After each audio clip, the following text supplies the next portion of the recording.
ओम नमो भगवते वासुदेवाय.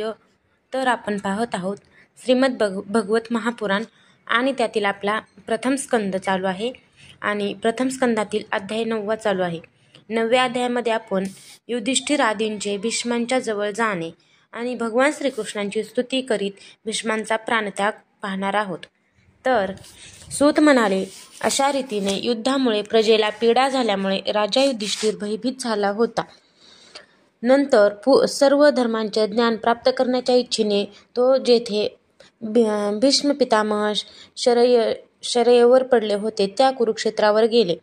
शौनकादी ऋषींनो त्यावेळी ज्या रथाला चांगले घोडे जुंपले होते अशा सुवर्ण जडित रथात बसून ते सर्व पांडव बंधू युधिष्ठिरासमोर मागोमाग गेले. व्यास, धौम्य आदी मुनीही त्यांच्याबरोबर होते. शौनका भगवान श्रीकृष्ण सुद्धा अर्जुनाबरोबर रथात बसले. तेव्हा त्या सर्व बंधूंच्या सह युधिष्ठिर यक्ष समुदायात कुबेर शोभून दिसावा तसा शोभून दिसत होता. आपले अनुयायी आणि भगवान श्रीकृष्णाबरोबर तेथे गेल्यानंतर पांडवांना दिसले की स्वर्गातून पडलेल्या एखाद्या देवासारखे भीष्म पितामह पृथ्वीवर पडले होते. सर्वांनी त्यांना प्रणाम केला. शौनका भरतवंशाचे भूषण असलेल्या भीष्म पितामहांना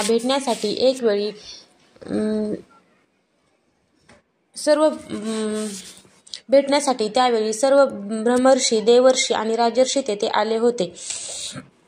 पर्वत, नारद, धौम्य, भगवान, व्यास, बृहदर्श्व, भारद्वाज तसेच आपल्या शिष्यांसह परशुराम, वसिष्ठ, इंद्रप्रमद, त्रित, गृहत्समद, असित, कक्षीवान, गौतम, अत्री, विश्वामित्र, सुदर्शन आणि सुखदेव इत्यादी शुद्ध हृदय असणारे महात्मे तसेच शिष्यांसहित कश्यप, अंगिरा, पुत्र, बृहस्पती इत्यादी मुनिगणही तेथे आले. देश काल निर्णय जाणणाऱ्या धर्मज्ञ भीष्म पितामहांनी त्या थोर ऋषींना एकत्र आलेले पाहून त्यांचा मनाने व दृष्टीने यथायोग्य सन्मान केला. ते भगवान श्रीकृष्णांचा प्रभाव जाणत होते. स्वलीलेने मनुष्य रूप धारण करून तेथे बसलेल्या जगदीश्वराची तसेच हृदयात विराजमान झालेल्या भगवान श्रीकृष्णांची त्यांनी पूजा केली. पांडव मोठ्या नम्रतेने आणि प्रेमाने भीष्म पितामहांजवळ बसले. त्यांना पाहून भीष्म पितामहांचे डोळे प्रेमाश्रूंनी भरून आले. ते त्यांना म्हणाले, हे धर्मपुत्रांनो, तुम्ही सर्वजण ब्राह्मण धर्म आणि भगवंताचे आश्रित असूनही तुम्हाला एवढे कष्ट झाले आणि तुमच्यावर एवढा अन्याय झाला. अरे रे, हे तुमच्या वाट्यास यायला नको होते. अतिरथी पांडूंच्या मृत्यूसमयी तुम्ही सर्वजण लहान होता. त्यावेळी मुले लहान असलेल्या कुंती राणीला तुमच्यासाठी बरेच कष्ट सहन करावे लागले. जसे ढग वाऱ्याच्या अधीन असतात त्याचप्रमाणे लोकपालांसहित हे सर्व जग काळरूप ईश्वराच्या अधीन आहे. मला तर असे वाटते की तुम्हा सर्वांच्या जीवनात ज्या अप्रिय घटना घडल्या त्या सर्व त्यांचीच लीला होय. जेथे धर्मपुत्र राजा युधिष्ठिर, गदाधारी भीमसेन, अस्त्रवेत्ता अर्जुन, गांडीव धनुष्य आणि सर्व श्रीकृष्ण सन्मित्र तेथेही विपत्ती याव्या ना. राजा या कालस्वरूप ईश्वराची इच्छा कोणीच माणूस जाणू शकत नाही. मोठमोठे ज्ञानी पुरुष सुद्धा याला जाणण्याच्या इच्छेने मोहित होतात. हे युधिष्ठिरा, म्हणून संसारातील या घटना ईश्वरेच्या अधीन आहेत. त्याला अनुसरून तुम्ही या अनाथ प्रजेचे पालन करा, कारण आता तुम्हीच त्यांचे स्वामी आणि पालन करण्यास समर्थ आहात. हे भगवान श्रीकृष्ण साक्षात आदिपुरुष नारायण आहेत. आपल्या मायेने लोकांना मोहित करीत यदुवंशामध्ये गुप्त रूपाने हे लीला करीत आहेत. यांचा अत्यंत गूढ प्रभाव भगवान शंकर, देवर्षी नारद आणि स्वतः भगवान कपिल हेच जाणतात. ज्याला तुम्ही आपला मामे भाऊ, प्रिय मित्र, सर्वात श्रेष्ठ असा हितकर्ता मानता, तसेच प्रेमाने ज्याला तुम्ही आपला मंत्री, दूत एवढेच काय सारथी बनवितानाही संकोच केला नाही, ते श्रीकृष्ण स्वतः परमात्मा आहेत. हे सर्वात्मा समदर्शी, अद्वितीय, अहंकाररहित आणि निष्पाप असून उच्च नीच कारणामुळे कधी कोणात भेदभाव करीत नाहीत. हे युधिष्ठिरा, पहा ना, अशा प्रकारे समदृष्टी असूनही ते आपल्या अनन्यप्रेमी भक्तांवर किती कृपा करतात आणि केवळ याच कारणास्तव माझ्या प्राणत्यागाच्या वेळी भगवान श्रीकृष्णांनी मला साक्षात दर्शन दिले. योगी पुरुष भक्तिभावाने श्रीकृष्णात आपले मन गुंतवून आणि वाणीने त्यांच्या नामाचे कीर्तन करीत शरीराचा त्याग करतात. त्यामुळे ते कामना आणि कर्मबंधनातून मुक्त होतात. प्रसन्न हास्य आणि रक्तकमलाप्रमाणे अरुण नेत्र असणारे त्यांचे मुख कमल आहे. ज्यांचे लोकांना केवळ ध्यानात दर्शन होते, ते चतुर्भुज देवेश्वर भगवान श्रीकृष्ण मी प्राणत्याग करीपर्यंत येथेच राहावेत. सूत म्हणाले, शरयेवर पडलेल्या भीष्म पितामहांचे हे बोलणे ऐकून अनेक ऋषींच्या समोरच युधिष्ठिराने त्यांना नाना प्रकारच्या धर्मासंबंधी विचारले. तेव्हा तत्ववेत्या भीष्म पितामहांनी वर्ण आणि आश्रमामुळे असणारे पुरुषांचे स्वभावविरहित धर्म, वैराग्य व आसक्तीमुळे होणारे निवृत्ती आणि प्रवृत्तीरूप द्विविध धर्म, दानधर्म, राजधर्म, मोक्षधर्म, स्त्रीधर्म आणि भगवत धर्म यांचे वेगवेगळे संक्षेपाने आणि विस्तारपूर्वक वर्णन केले. शौनका, त्याचबरोबर धर्म, अर्थ, काम, मोक्ष हे 4 पुरुषार्थ, त्यांच्या प्राप्तीची साधने यांच्याविषयी अनेक उपाख्याने आणि इतिहास सांगत विभागश वर्णन केले. अशा प्रकारे भीष्म पितामह धर्म प्रवचन करीत होते. तशात उत्तरायण सुरू झाले. इच्छामरणी योगी पुरुष याचीच इच्छा करतात. त्यावेळी अतिरथी भीष्मांनी मौन धारण करून अनासक्त मन सगळीकडून काढून घेऊन ते समोर असलेल्या आदिपुरुष पितांबरधारी चतुर्भुज भगवान श्रीकृष्णाच्या ठिकाणी एकाग्र केले. त्यांच्या शस्त्र प्रहारांच्या वेदना भगवंताच्या दर्शनाने तत्काळ नाहीशा झाल्या.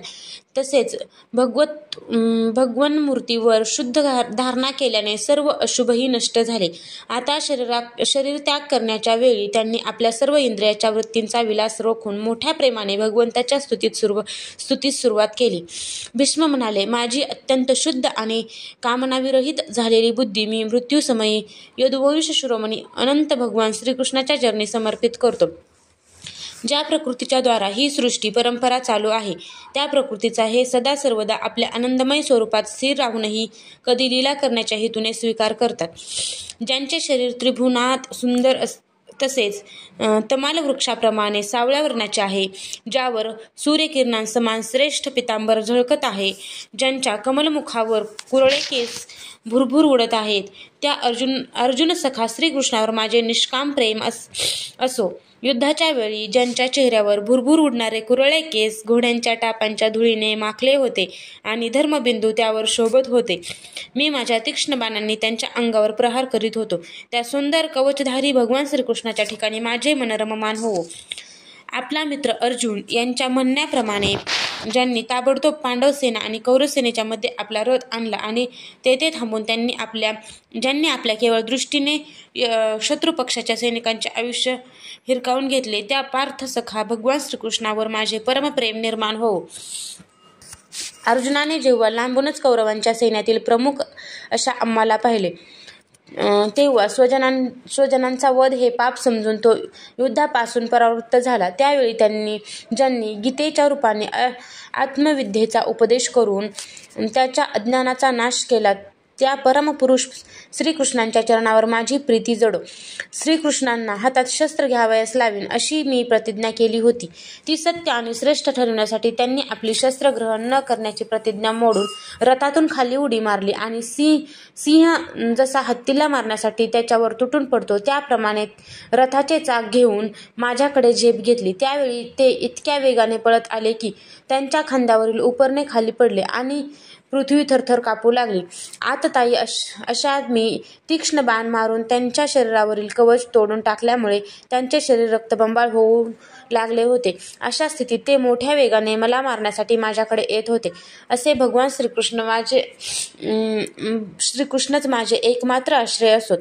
अर्जुनाच्या रथाचे रक्षण करण्यासाठी डाव्या हातात घोड्यांचा लगाम आणि उजव्या हातात चाबूक घेतल्यामुळे सुंदर दिसणाऱ्या भगवान श्रीकृष्णाच्या ठिकाणी मरणासन्न असलेल्या माझी परमप्रीती निर्माण होवो. युद्धात मरणारे वीर याच रूपाचे दर्शन करीत राहिल्या कारणाने सारूप्य मोक्षाला प्राप्त झाले.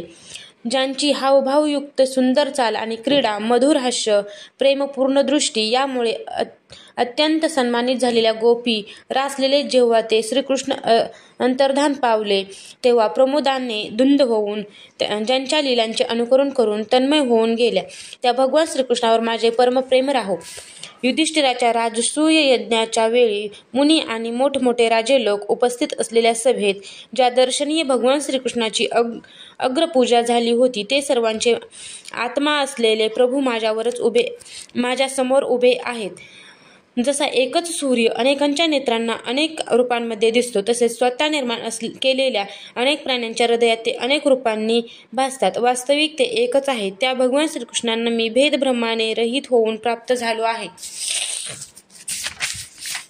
सूत म्हणाले, अशा प्रकारे भीष्मांनी आपले मन, वाणी आणि दृष्टी यांच्या वृत्तींनी आत्मस्वरूप भगवान श्रीकृष्णामध्ये स्वतःला लीन करून घेतले.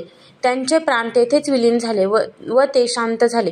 त्यांना अनंत ब्रह्मात लीन झाल्याचे पाहून दिवस मावळल्यावर पक्ष्यांचा कलकलाट थांबतो त्याप्रमाणे सर्वजण स्तब्ध झाले. त्यावेळी देवता, मनुष्य नगारे वाजवू लागले. साधू स्वभावाचे राजे त्यांची प्रशंसा करू लागले आणि आकाशातून पुष्पवृष्टी होऊ लागली. हे शौनका, युधिष्ठिरांनी त्यांची अंत्यक्रिया करविली. त्यावेळी काही वेळ ते शोकमग्न झाले. त्यावेळी मुनिवर्यांनी मोठ्या आनंदाने भगवान श्रीकृष्णाची रहस्यमय नावांची स्तुती केली आणि कृष्णमय हृदय झालेले हे आपापल्या आश्रमात परत गेले. तत्पश्चात भगवान श्रीकृष्णाच्या बरोबर युधिष्ठिर हस्तिनापुरात परत आले आणि तेथे त्यांनी आपले चुलते धृतराष्ट्र आणि तपस्विनी गंधारी यांचे सांत्वन केले. कोण आहे ढकला की